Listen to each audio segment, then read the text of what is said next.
President Muhammadu Buhari yesterday described the outcome of Saturday's governorship election in Osun State, won by the People's Democratic Party (PDP) candidate, Senator Ademola Adeleke, as an expression of the will of the people through ballot, which must matter and be respected. The president, who congratulated Adeleke, also as well commended the maturity and the commitment of all stakeholders, however, reiterated his commitment to a credible electoral system in Nigeria. This is as congratulatory messages have continued to come for Adeleke from different strata of the system, particularly members of his political family, including persons like the presidential candidate of the PDP, Atiku Abubakar, national chairman of the PDP, ASUU, and former Senate President Dr. Bukola Saraki, Bayelsa State Governor Doye Diri, and his Edo State counterpart Godwin Obaseki, among others.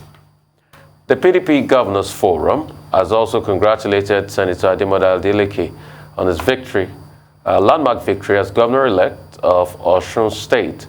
According to the statement by Aminu Waziri Tamboa, Chairman, PDP Governors Forum, the victory, quote, is as a result of sagacity, hard work, teamwork, skillful campaigns, efficient resource allocation, openness, and humility exhibited by the governor-elect. He also commended the Independent National Electoral Commission, INEC, the election management body, the security agencies, election observers and monitors, and the media, and most importantly, the people of Osun, who not only voted but ensured their votes were counted and count. It ended by saying it is time for the APC to go. It is time to rid Nigeria of the disaster called the APC. The suffering of the ordinary Nigerian has reached crescendo and a breaking point. APC should just pack and go as PDP, Atiku Abubakar, and Okowa are coming to rescue and rebuild Nigeria. We welcome you to the PDP's Governors Forum. The national chairman of the People's Democratic Party, Yocha Ayu, says the victory of the party in Osun State is a pointer that Nigerians want to change the All Progressive Congress government at all levels of government. Ayu made the comment in his congratulatory statement to the governor-elect of Osun State, Ademola Adeleke. Ayu said the state is witnessing restoration and redemption. He alleges that the PDP won the governorship 4 years ago, but Adeleke was robbed of the victory in broad daylight, and the victory has been reclaimed. Also, the presidential candidate of the Labour Party, Peter Obi, has congratulated Ademola Adeleke on winning the Osun governorship election. In a statement on his Twitter page, Obi also congratulated candidates of the Labour Party in Osun for their efforts, but urges supporters to remain committed to the vision of seeing a brighter and a better Nigeria. Meanwhile, reacting to the PDP's governorship candidate's win in Osun State, the national chairman of All Progressive Congress, Senator Abdullahi Adamu, says he was not aware that the APC lost in Osun State. With due respect, my dear brother, I am hearing the result from you. I have not formally had announcement, from INEC, which is the independent commission responsible for election in Nigeria. I have not heard from them yet. Once I hear formally from INEC, I can be in a position to answer this question, this particular question. Finally, the Osun State Governor and candidate of the All Progressive Congress in the last Saturday's elections, Ademola Adeleke, says the leadership of his party is still studying the result of the poll and will respond appropriately after consulting stakeholders. In a statement by his chief press secretary, Ismaili Omikwadon, Oyetola said he had taken cognizance of the results of the elections as announced by the Independent National Electoral Commission and will react after appraising the outcome of the election. He called on his supporters to remain calm and the people of Osun State to go about their businesses without let or hindrance. A lot to talk about this morning, too. Yes, congratulations to Governor-elect Senator Adeleke of Osun State. All the congratulatory messages are pouring in thick and fast from him, including from President Muhammadu Buhari, who was totally right to say that this kind of a victory reflects the will of the people. It's a testament to how the will of the people is respected in Nigeria. It's a testament to the credibility of relevant agencies and what have you. And it also is an important brick in his legacy. It's going to form a part of his legacy, because what we're not saying this morning, thankfully, is that federal might was used to oppress the people of Osun State and impose their own will. That's important. But what it also attests to is the danger of inter-party rifts which tend to result in anti-party activities. And this is something President Muhammadu Buhari warned APC members about on a few occasions, and I can recall, at least 3 occasions he talked about this. But unfortunately, he was not able to, as the leader of the party, bring everybody in line. Those gladiators were not able to come to some kind of compromise and stand together. And we all know that a divided house cannot stand, and we're seeing it now. And it also just speaks volumes to me that the leader of the party, the president, has instantly offered his congratulations in such, warm terms. But the party, the rest of the party, including the governor of Osun State, Governor Oyetola, and other party members, outrightly denied knowing of the results and now are saying they're still going to consult. They have not conceded. So that's even another indication of a division, which ideally should not exist in the party. As for Senator Adeleke, this is wonderful news for him. I remember what happened the last time in 2018. I'm sure none of us have forgotten how he lost at the Supreme Court because Justice Obiora, who prepared and led the lead judgment, did not partake in the entirety of the proceedings, of all the hearings, and that's how he lost. So I think as a consolation to Governor Oyetola, if he's accepting consolations at this point, since he has not conceded, it's always better to lose at the polls when the people have spoken than to lose in court over a technicality. That is the most painful of all, which is exactly why Governor Iyorchia Ayu, PDP's chairman, called Senator Adeleke the 2-time winner. Because at the poll said something, the court said something entirely different. For me, that's the worst. So I think that's why a lot of people, even those who are not PDP members, are felicitating with Senator Adeleke, because it was generally perceived at the time, till now, that a huge wrong was done to him.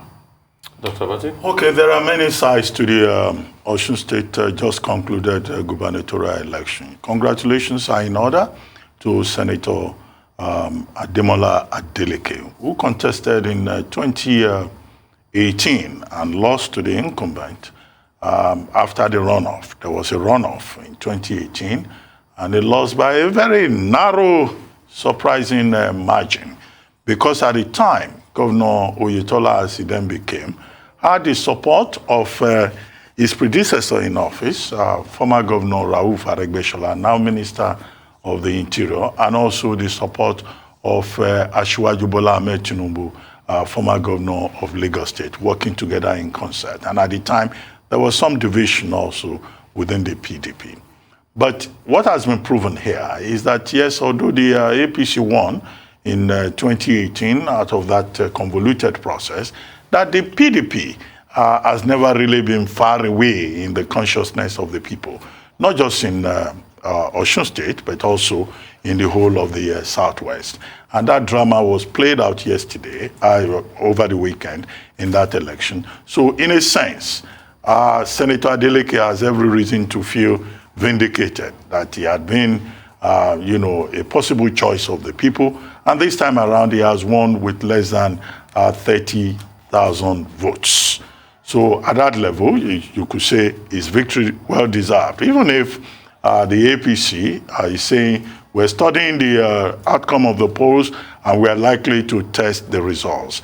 But the convincing win in 17 local governments out of 13, and also the fact that there's been calm since the result, and excitement among the populace would seem to be an indication, indeed, as President Buhari promptly acknowledged, of the the will of the people prevailing in that election. That's one. Two, the conduct of the election itself. In that election, you had over 80 observers, 80 civil society groups observing the election.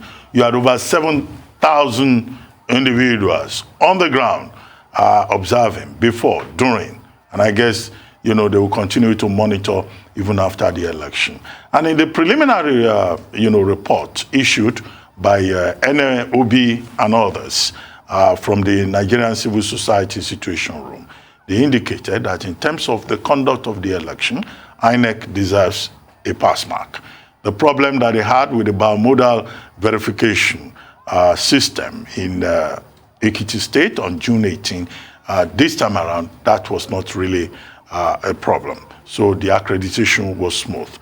Materials were made available early enough. Voting started early enough.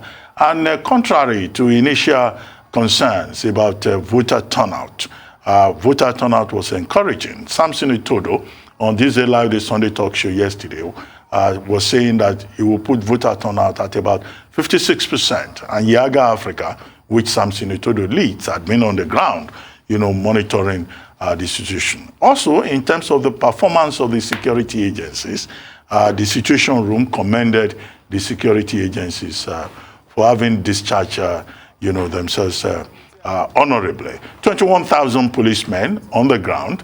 Other agencies on the ground brought the total to about 23,100, monitoring and manning polling units in all the 30 local government areas. Now, vote buying was also a major issue in this regard. And one outcome from this Osun election is the indication that now those who sell their votes and those who buy the votes, they've adopted a new formula, which is like, they were not handing out physical cash on election day. They were using coupons and codes. So you vote, you take a coupon, you come and collect your money later. But even in spite of that, the Independent Corrupt Practices Commission, ICPC, was able to arrest 3 persons, as the EFCC had also done previously in the Ekiti election. But the issue, of course, is what happens to these electoral offenders. The Senate of the Federal Republic had passed the Electoral Offences Tribunal Commission Bill in November 2021. In June, the House of Reps took that same bill through the second reading. And the man who proposed the bill, his main argument is that INEC is overburdened. INEC cannot be saddled with the responsibility of also prosecuting electoral offenders. And we are hoping that before the 2023 general election, that the issue of electoral offenses would have a better legal framework, so that we don't just hear about persons being arrested, and we do not hear subsequently about what has been done with regard to the offenses that they have committed. Now, again, this was the last major poll before the 2023 general elections. What are the lessons that can be learned from this? What are the implications? One clear lesson that people have pointed out is that, look, even when you buy the votes, the people at the end of the day will take their own decision. And clearly, in the Osun election, some of the voters who have been interviewed said, yes, we collected their money, but we voted according to our conscience, which means that the electorate is becoming, more enlightened, more proactive in making their choices. That's one. The second part of it, of course, is the point that has already been raised about intra-party squabbles, about lack of internal democracy within political parties. And that indeed may have, cost the incumbent government, the ruling APC in Osun State, dearly. Some of the people in the APC, the group called the Osun Progressives. The Osun Progressives is that group within the APC in Osun State that is loyal to former Governor Rauf Aregbesola, who fell out with the incumbent governor, Mr. Gboyega Oyetola. And that quarrel had been there, leading to the exit of some persons, from the party. And it's been argued in the last 48 hours that the Aregbesola factor was a major factor in that Osun election. Maybe political parties can learn something from that, because at the end of the day, the Aregbesola group, some of them said, well, they didn't work for Governor Oyetola because they accuse him of what they call the politics of segregation, that he was supported to get into that office by both Aregbesola and the candidate of the APC, the presidential candidate, Asiwaju Bola Ahmed Tinubu, but that as soon as he got into office, he began what they call, I'm not the one making it up, what they call the politics of segregation. And he turned his back on his benefactor. Aregbesola stayed away conveniently from the election. He was cited somewhere in the United States carrying a plate of food at an eatery. Technically, he removed himself from the scene. But at the end of the day, I think he must be one of those persons who are thinking, oh, yes, I got him out. I've proven a point in the kind of one-upmanship game that political party members tend to play. So it's the PDP that has benefited from that. Maybe going forward, other political parties will learn. Then there's the Tinubu factor. Would what has happened in Osun State affect the fortunes of the presidential candidate of the APC in the 2023 election? Well, maybe not. But definitely, it will embolden the People's Democratic Party to say that, look, their party is alive and their party can win elections. And it has also given further confidence to President Muhammadu Buhari, who is now saying that he believes in the integrity of elections and that, going to the last mile of this process, that he would hand over to Nigerians a credible electoral process. And it's enheartening to hear that from President Buhari. Finally, is the issue of the dynasty, the Adeleke dynasty. The Adeleke family has been able to prove that it is indeed, popular in Osun State. Their father was a senator in the Second Republic. Then you also had the son, Senator Isiaka Adeleke, who became governor. Now you have Ademola Adeleke, who became senator also.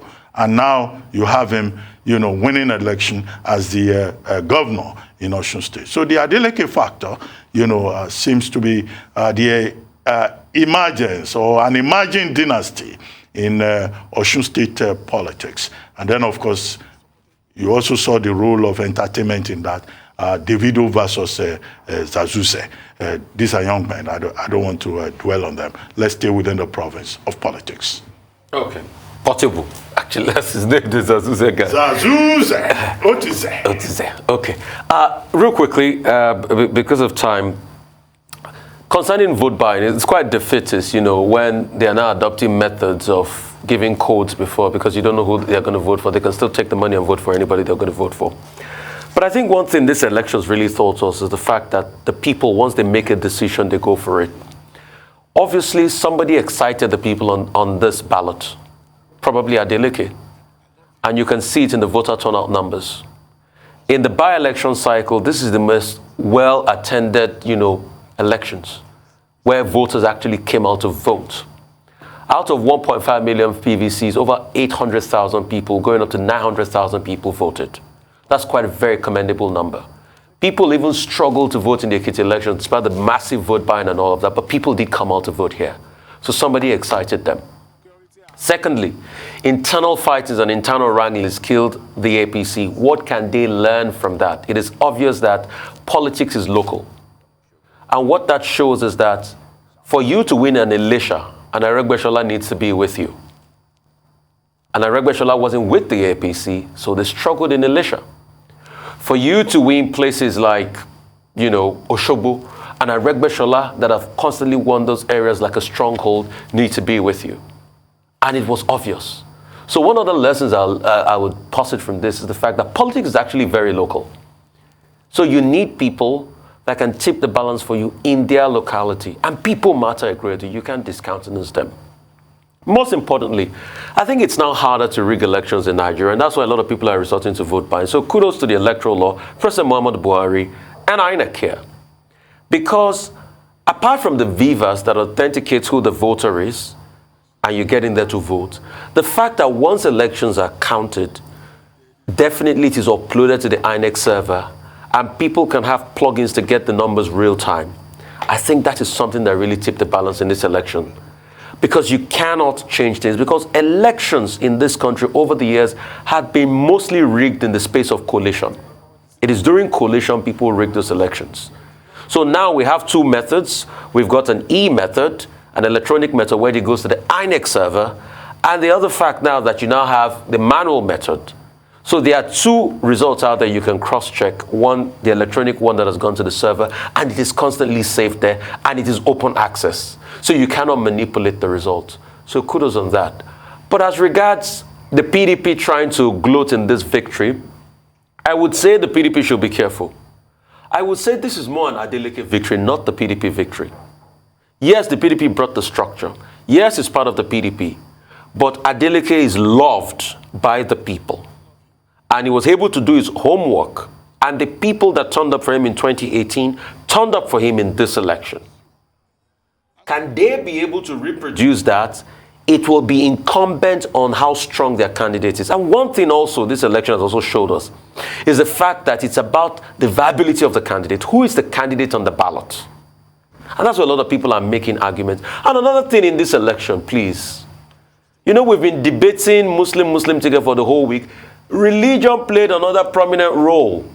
In fact, a certain governor came to Osun before the elections and said people should vote Oyetola because he's a Muslim.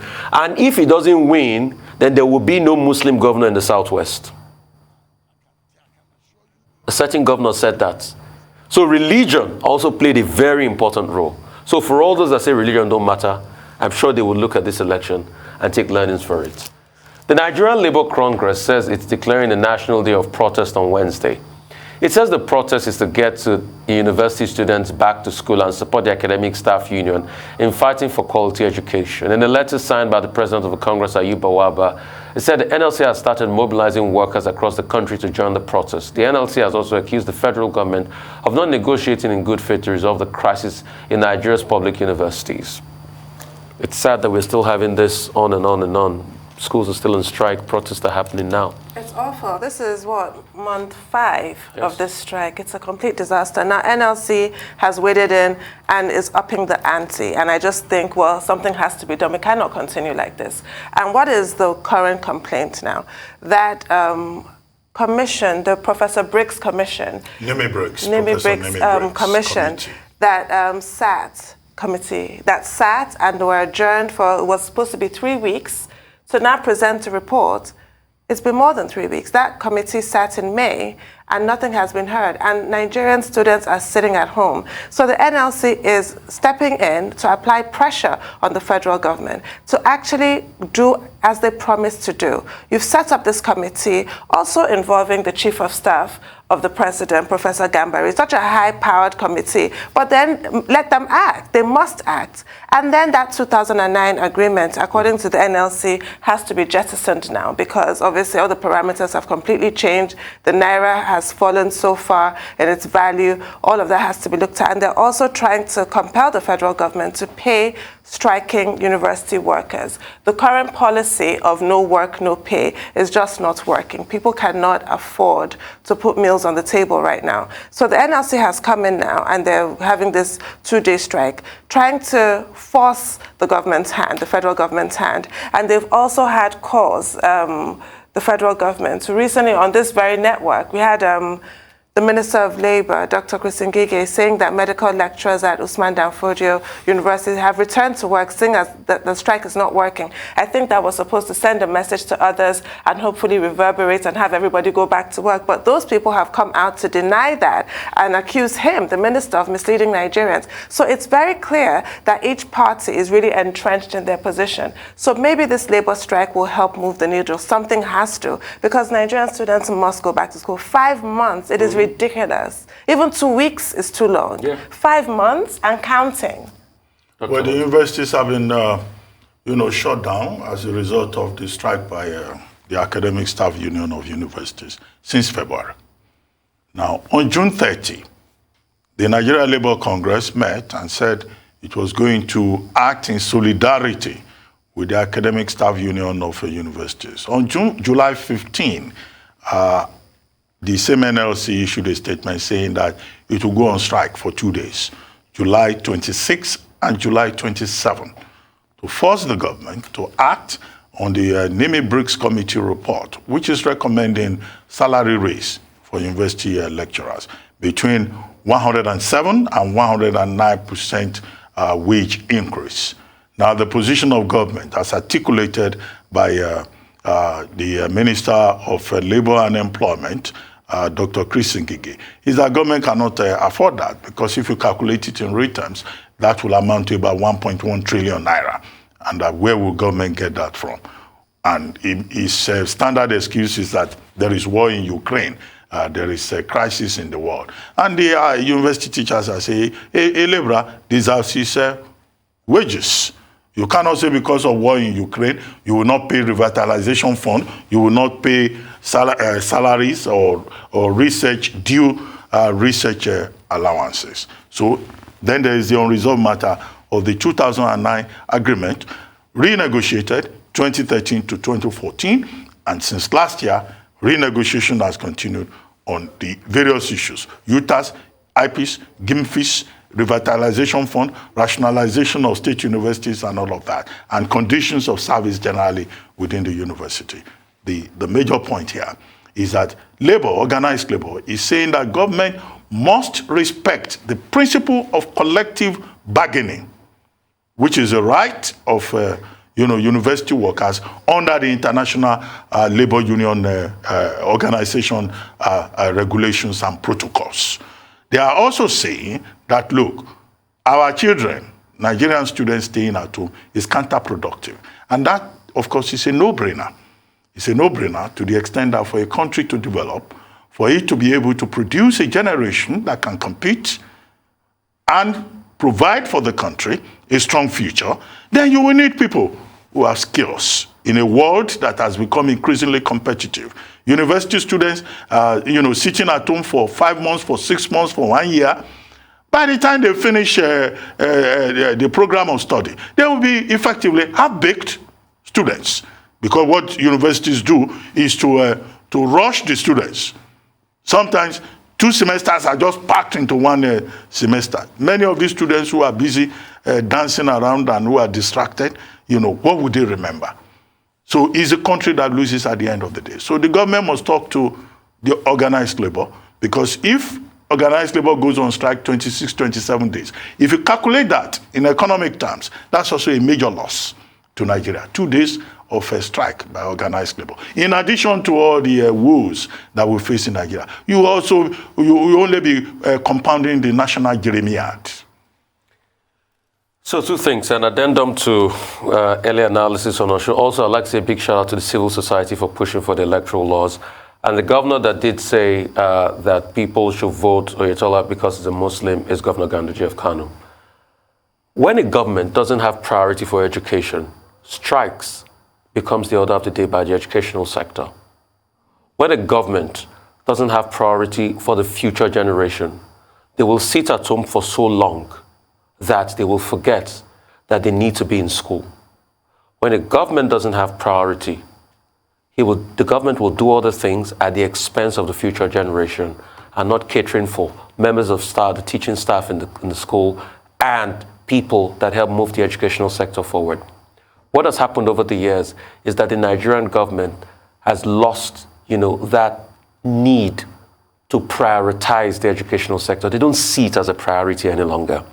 And that's why you're seeing all of this. Yes, we know that the university system can be rejigged. I have posited many models as regards this. I have posited a form in which, there has to be a form of full autonomy where, tuition fees and the likes will go up and all of that. And, people have to actually pay the cost-effective tuition and make them more effectively run. But as we go there, what we have currently, we need to be able to fix the system as regards the federal universities in the first place. The government has not done anything to improve the system. Apart from even this revitalization from UTAS and all of that, that's even how much has the government put in terms of research for the universities in the last 30 years in this country? What major research has come out of the university system? How have the funds been deployed over the years in this country? So it just shows that it's not the government's priority. Students can stay at home for all they want and probably roll over the blame to the next administration. And that's why you see that a federal minister can come and misrepresent the facts by saying that some people got tired of the strike, and those are the members of the teaching hospital in Sokoto, and they had to come out and issue and say that's not true, that they're still part of the strike. So it just shows lack of priority. I think maybe when they have priority, they will put their money where their mouth is. And their money where their mouth is educating the next generation. Because the true wealth of Nigeria are the educated young people that will amount to about 500 million in the year 2030 of working population that are not being educated through strikes today. That's all on News Headline. We'll take a short break. For a global business update, Michael Wilson joins us now from London. Good morning, Mr. Wilson. How are you holding up? Did you put your sheets in the freezer? No, slept with the windows open, but never bothers me, actually. I rejoice in the heat. It's lovely. Hong Kong up about 2%, leading gains for Asia-Pacific markets today. Benchmark up a lot as far as Hong Kong's concerned. Also, China markets up as well.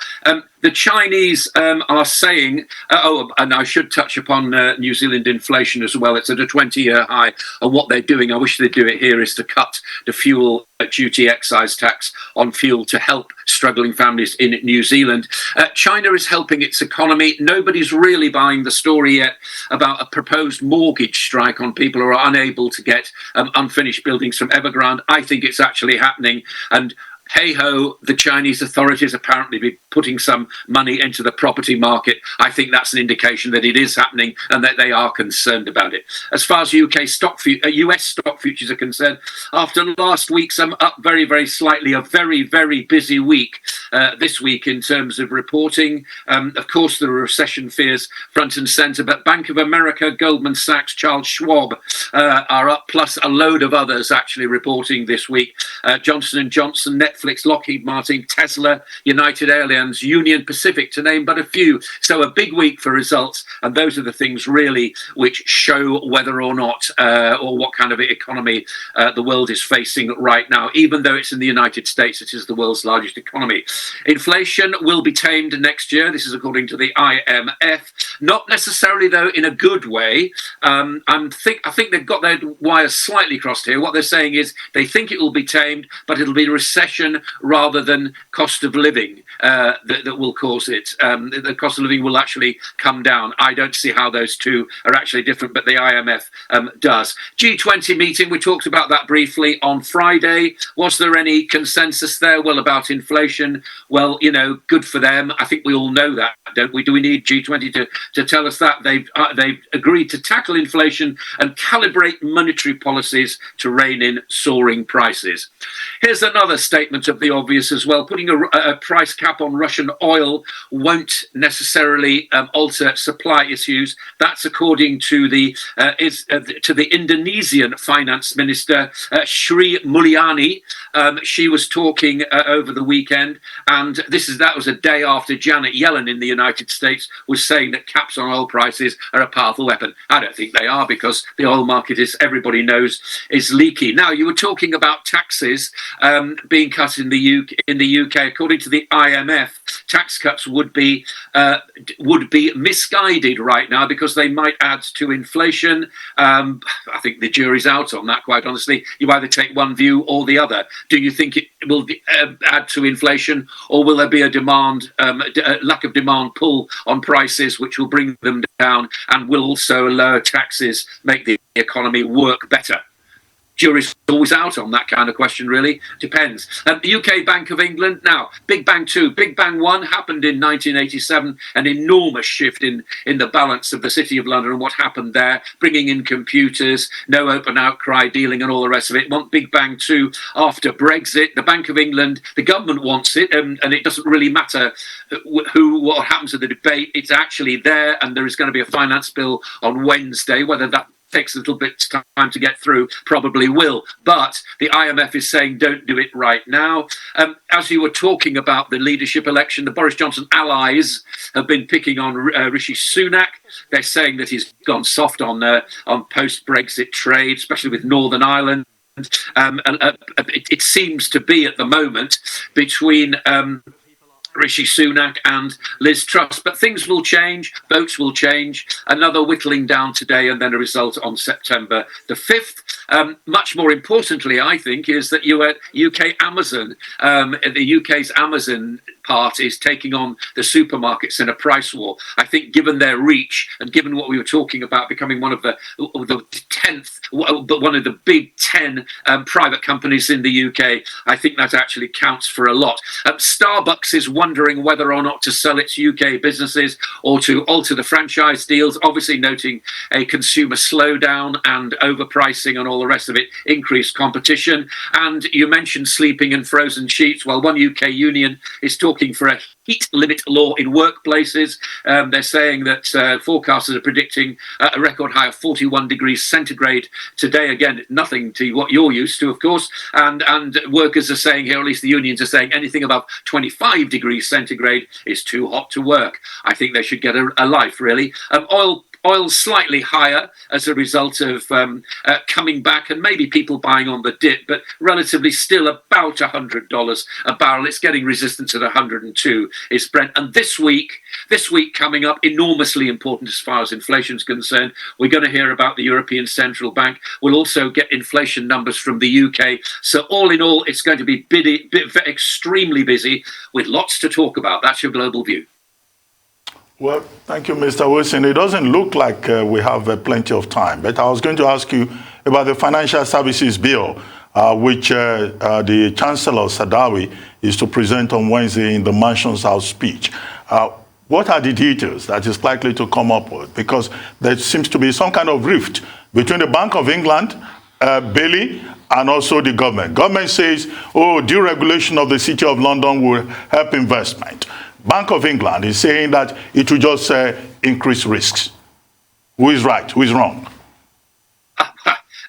No idea who's right and who's wrong. The Bank of England is actually saying that this is an erosion of their regulatory powers, and you're quite right, an increase of risks. The finance bill is trying to free up, basically, I mean, it'll be very, very complicated, but the bottom line is to free up money to be spent elsewhere rather than asking insurance companies and banks to have a big cushion of cash on which to sit on. They started this after the 2008 financial crisis, and some people are arguing, particularly in this bill, that it's too much and that money ought to be freed up to be spent on the economy. That's what you're looking at now. Will the Bank of England prevail? Who knows? But that's really what the debate's about at the moment. The Big Bang, when it first started, 1987, Big Bang number one, wasn't known as Big Bang number one there, they have a Big Bang number two, but apparently that's the way it's going to go post-Brexit, to get regulations down, to attract IPOs into London and to make London into a major financial centre.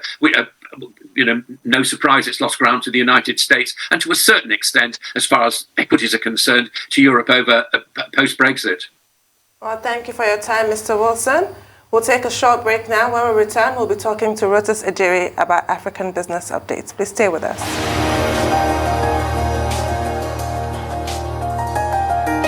Welcome back to the morning show here on Arise News. Our dependable Rotus Ejiri is set to give us an African business update. Good morning, Rotus. Good morning, Tunu. Good morning, Doctor. Yeah, we begin with what is, I think, likely to be the most Googled word at the end of 2022, which is inflation. Nigeria's figures were released late in the afternoon from the Bureau of Statistics on Friday. And we have, I guess, a new 5-year high, 18.6% is where we are at for Nigeria's latest inflation figures, which, show you essentially that you've got disposable income being squeezed for the average Nigerian. You've also got investment returns under pressure, where your real rate of return is going to be in the negative range. Just take a look at some of the numbers from the Bureau of Statistics. You'll see that headline there, 18.6 year on year, was 17.1 in May. If you look at food inflation, 20.6%. I think that's an 18-month high. 19.5 was what it was previously. Core inflation, which strips out volatile items, that jumped to 15.75. Urban, rural, 19.09, 18.1. Also on the month to month, you're also seeing increases there as well. 1.82% for headline, food inflation at 2%. I mean, it's increases across the board, core, urban, and rural inflation. So what does this mean for the NPC? The Monetary Policy Committee is meeting today and tomorrow, July the 18th and the 19th. There's multiple pressures that they're going to be under. I'm looking at what other central banks have been doing. I mean, everybody is hiking left and right. You heard Michael Wilson just a few minutes ago saying that the markets are looking forward to the, I think it's Thursday or Wednesday, where the European Central Bank could be poised to have its first rate hike since 2011. They've been delaying. So we had a hike at the last meeting, and can we see back-to-back rate hikes from Nigeria's NPC? I don't think it's likely. They probably will want to just wait, take a wait-and-see approach with respect to the last rate hike. But they are under pressure. The inflation was what they used as the backdrop to raising rates the last time, that 150 basis point hike that we saw at the last meeting. So again, when you use language and say that inflation is the reason why you're hiking, look at Ghana. You are now in a situation where as inflation continues to rise, you're under pressure to raise your rates. You also have to think about the impact on aggregate demand. If you continue to raise rates, cost of borrowing goes up, and so on and so forth. But again, what do? You also have to try and keep funds here in Nigeria and attract investment here. If rates are rising in the United States and everywhere else, then you see capital outflows to where funds will chase higher rates there. So there's a lot that they have to discuss, and where everybody's going to be waiting to hear that decision. I think they will hold. Maybe they surprise us and they hike again, but back-to-back rate hikes, that would be a surprise to see. But again, we will see what happens. To oil and gas, NNPC Limited is set to be unveiled tomorrow by President Buhari at about 9 a.m., I believe, in Abuja. Remember, this is part of the provisions of the Petroleum Industry Act that turns the state entity, the NNPC, into a commercial entity. Mele Kyari, there to the right of your screen, is going to be the new group CEO of the NNPC Limited. Interestingly enough, he gave an interview over the weekend where he said that fuel subsidies will remain the decision of the federal government even after the NNPC becomes a commercial entity. Commercial entity means that, of course, you're profit-driven, and you cannot be profit-driven when you are still paying subsidies. He did say that if the federal government continues to pursue subsidies and compels them to pay them, there might be some kind of fee or something that they would have to pay for that. I'm not sure how that's going to work, but that's what we're seeing from there. Speaking of subsidies, Taiwo Oyedele of PwC, PricewaterhouseCoopers, was at a webinar this weekend hosted by Nairametrics, where he said that fuel subsidies the cost is underreported, and he broke down the reasons why. Let's take a listen to him right now. So on first subsidy, I'll be very practical. So there are three things I think government should do. Number one is we need to count the cost and report it correctly. So subsidy cost is being underreported. So depending on who you ask, they say it's 4 trillion, it's 6 trillion. But that amount, one, excludes FX subsidy. So for petrol, you get, they're using our dollars as 415. The guys who are importing diesel are not even getting it as 415. So think about the difference between 415 and about 620. That's almost 50% subsidy that is not accounted for. Number two, there is the tax subsidy. So all over the world, you find between 20 to 80% tax of the pump price, right? About 20 to 80% of the pump price is tax. Nigeria is not collecting that tax. That is cost. That should be accounted for. Number three is government is actually borrowing. So because NNPC is not remitting to FARC because of subsidy, government is borrowing and paying double digits. So effectively, you can say that we're actually borrowing to pay the subsidy, because without the subsidy, the borrowing will be less. That amount needs to be added. My view is that at least the cost of subsidy that is reported is about 80% more if we account for it correctly. That's number one. Number two issue is government needs to address the inefficiency and corruption in the system. I say this because Benin is our next door neighbor. We can say that we are smuggling petrol to them. That's why petrol is about $1 per liter. But we're not smuggling diesel to them because our diesel is more expensive than theirs. Their diesel is $1 per liter. And they're also importing refined diesel. How come diesel lands in Benin, next door neighbor to Lagos, at $1, but it lands in Nigeria at almost $2? Because you have issues with clearing, with all manner of agencies, with storage, with logistics. We can address those without costing government any money. Even the NNPC says they import about 63 million liters per day, but consumption is more than 63 million, and it's only NNPC that is importing. The math is not adding up. So those corruption and inefficiency in the system have to be addressed. Lastly, we must negotiate a plan to remove the subsidy. We cannot keep kicking the can down the road. Number one, government needs to communicate clearly and consistently. Not that Ministry of State for Petroleum will say A, GMD will say B, President will say X. It's too confusing. They need to come together, communicate to Nigerians very clearly, negotiate with labor. My view is if you put 20% pay rise on the table, the labor leaders will be on their own. Their members will say, you know what, because they know the cost will not be up to 20%. The impact on inflation is exaggerated. You can go back in time. We've increased the price of petrol by up to 80% before. Look at the inflation rate for those periods. Nothing compared to what people fear now.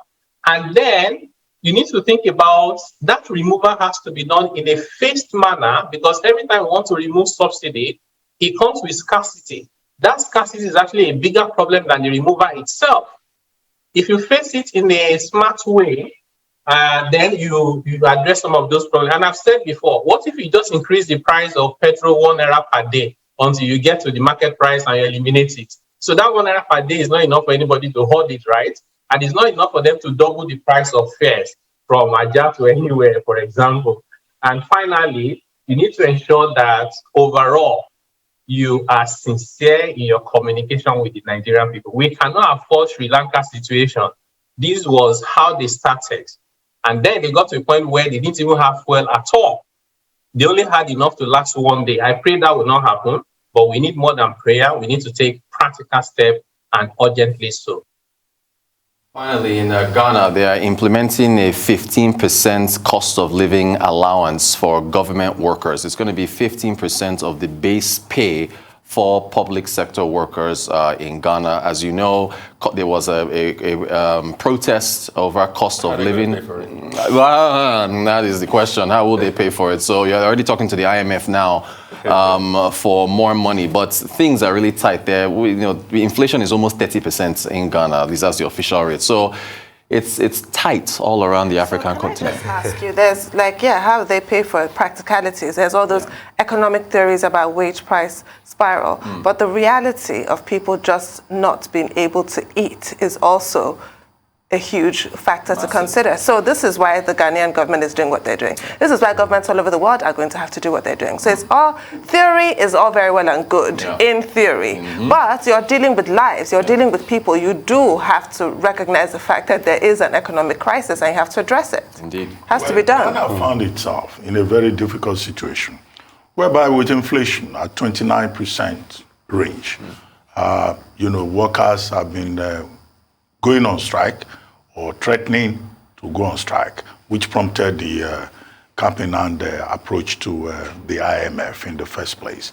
The Federation of Allied Health Professionals, some of the units are on strike, including Ghana Medical Association. The Public Workers Service Union, they are threatening to go on strike tomorrow. So government just needed to do something. And it's been negotiating with the various labor with organized labor, to use that expression. So what have been now agreed on? 50%, of basic pay. That's pay 15. Minus 15% minus benefits and bonus. That's what the basic pay is all about. And then effective from July 1. The third condition is that all these groups that want to go on strike, they will have to call off their strike. And many of those groups have already said, if you pay us COLA, then we will not go on strike. So cost of living allowance, famous in Nigeria during the Imodu struggle in the 1940s, the COLA strike in Nigeria. But the question remains, where would they get the money from with the financial crisis that Ghana is facing? Look at Pakistan. It has taken Pakistan up to 3 years for IMF to now say finally, the $6 billion that you were asking for bailout package, we will provide it, but it's not automatic. That still has to be approved by the board of IMF. That's the first thing. The second thing, NNPC. NNPC is talking about transparency, transition, now going to be a commercial player, right? So they talk about transparency is good, commercial venture. This is in line, of course, with the Petroleum Industry Act, the PIA. So it's an inevitable situation. It should have taken effect since July 1. So tomorrow, that transition will take off effectively. But the question is, what is the implication of this for subsidy?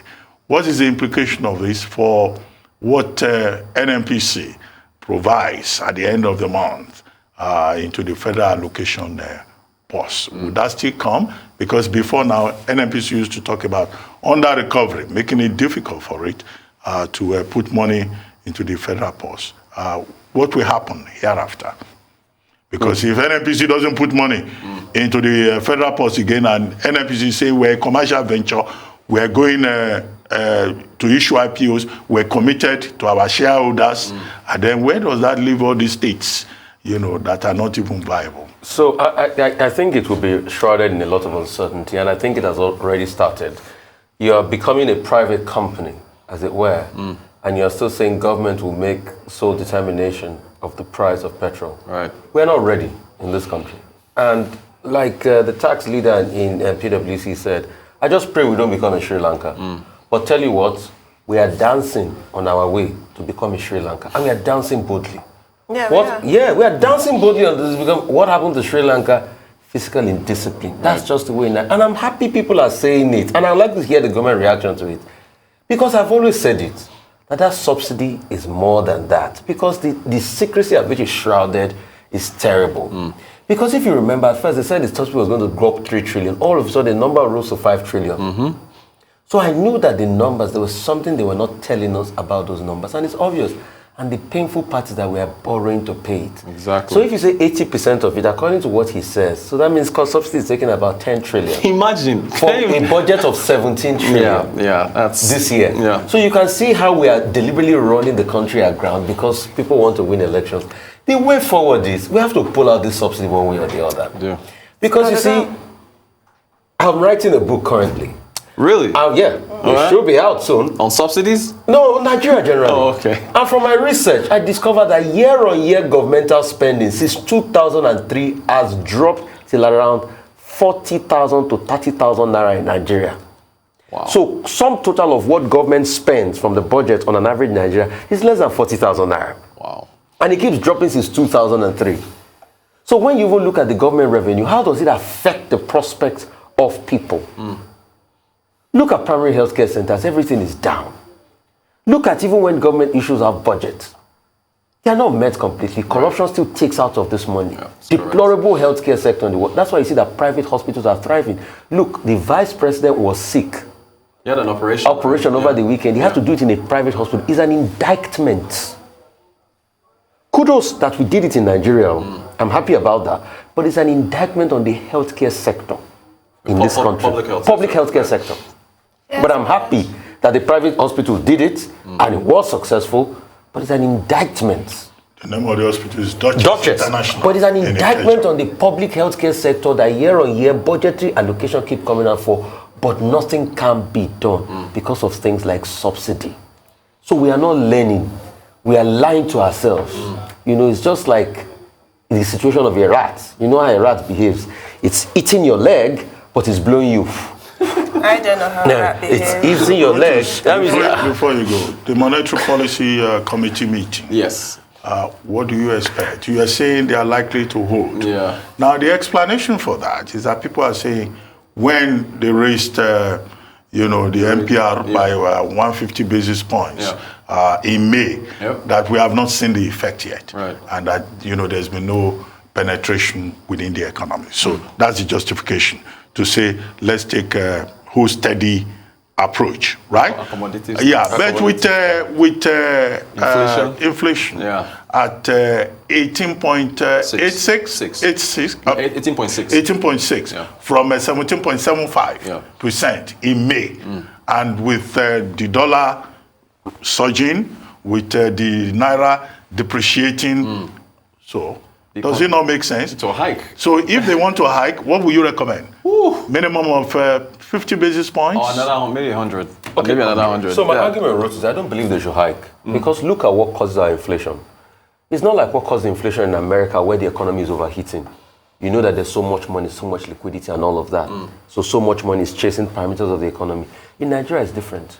It is the scarcity the lack. Look at the, if you can put the inflation numbers up again, you can see that food propels. And why do we have food inflation?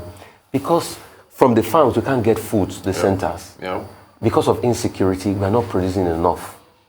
All right? So there's a pull effect that precipitates the inflation. And once that goes up, even when you look at even energy inflation that we're having now, cost of petroleum product and the like, diesel and so on, and the like, you can see it's a push and the capacity of getting this to other centers. So once you, that's why I say, if they can take a accommodative stand, but they decide. But once you now hike rates, what it does is that it squeezes liquidity that is not even existent. Demand, yeah. So there's no even liquidity in the first place. But there is some impact from what's happening with Russia, Ukraine, oil prices, fuel, and so on. Definitely. So there's that, external factor effect that has gone up in terms of wheat prices, and definitely, you need wheat and maize and the likes for chicken feed and the likes, for the poultry sector and things like that. And you also know for people's consumption for bread and the likes. But when you look at it, there's still the structural issues. There's still the structural issues on ground, and there's not just liquidity. So when you stifle those rates, already cost of lending in the country is astronomical. I mean, I pity businessmen that borrow in Nigeria. I mean, it takes the grace of God, and it has not reduced. In fact, I was at the forum, I was listening to Ibukun Awoshika. She said in 1993, when she set up her furniture business, she took a 1 million naira facility at the rate of 49% interest rates. Wow. In 1993 in this country. And it has not, maybe it's just halved. Right. Because when it goes down to bank with all the risk and everything, it still goes up about 25, 26% or thereabout. It's pretty high. I was trying to talk about... Yeah. Can I? Yeah. I was trying to talk about NNPC's recent reforms and, the emphasis on transparency, and also the House of Reps ad hoc committee supposedly going to get to the bottom on consumption. Yes, exactly. So might that be some kind of hope to be held out with regards to... Well, because yes, thank you. That's actually a great question, because if you are now a commercial entity and you are the sole importer of petrol into the country and you're disbursing to the depots and the retail centers, then you should actually give a proper account of how much is consumed. So actually a great point. That we will see if that comes to be, but that should be part of the transparency initiative. I always try to be hopeful. Yeah, you do. But why should NNPC be the sole importer if they become a commercial venture? Well, correct. Well, and they say if they import, they will be providing service to the federal government for a fee. But they're in the best position to give information on how much is consumed around the country. Yeah, they say they will not only be transparent, they will be naked. So let's look forward to that. We'll see how it works out. Thank you very much, Thank you. Roches. Thank you so much. Yes. Thank you.